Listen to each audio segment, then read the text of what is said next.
État d'âme par Franck Jean-Pierre Marty.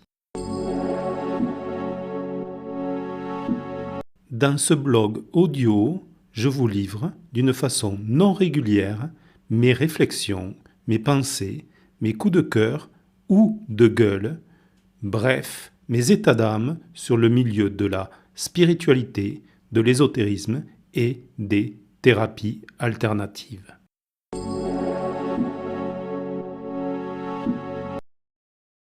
Depuis très jeune, je repère très facilement les incohérences. Quand j'étais étudiant en dessin industriel, il me suffisait de regarder un dessin en cours pour voir de suite les dysfonctionnements. À l'époque, je disais dysfonctionnement et non incohérence. Le mot incohérence vient de ma formation avec Stéphane Cardino et Catherine Martin. C'est un paramètre psycho-énergétique entre le côté gauche et le côté droit du corps, entre la réalité et le jugement sur la réalité. Le dysfonctionnement était une incohérence entre le dessin, la réalité dessinée et la pensée du dessinateur. Quand je donnais beaucoup de formations en bioénergie, mon truc était de ramener de la cohérence chez les stagiaires, entre la réalité et leurs croyances. Stéphane et Catherine avaient une expression suisse pour définir cela. Ils m'envoyaient des stagiaires pour que je remette le clocher au centre du village. Bref, j'en viens au sujet du jour, les mots et leur incohérence. Démystifions les mots. Dans les thérapies alternatives, la spiritualité, l'ésotérisme, les mots sont bien souvent détournés de leur définition. Pourquoi ? Peut-être est-il difficile d'expliquer et pour cela, il est utilisé des analogies. Si les analogies sont utilisées, il convient de le signifier, car le mot originel doit garder son sens. Pour illustrer mes propos, je vais prendre deux mots très souvent utilisés, vibration et fréquence. Ces deux mots, dans le milieu de l'ésotérisme, sont souvent utilisés en synonyme.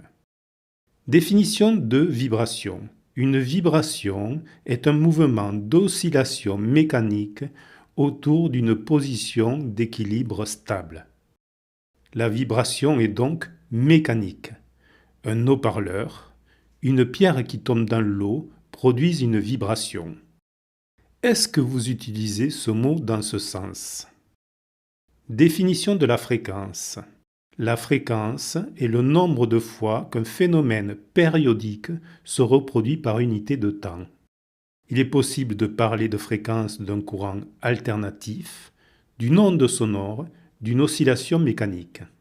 La fréquence, pour la caractériser, doit exprimer un nombre de périodes par seconde. Par exemple, 8 Hz. Unité utilisée pour donner la fréquence d'un courant ou d'une tension alternative en électricité, correspondant à 8 périodes en une seconde. Mais d'où vient ce détournement des mots dans l'ésotérisme, la spiritualité ? Je pense qu'il vient de la radiesthésie. Les radiesthésistes ont cherché à légitimer leur pratique au regard de la science en empruntant du vocabulaire scientifique. Je pense que c'est loupé car la radiesthésie est bel et bien classée dans les pseudosciences.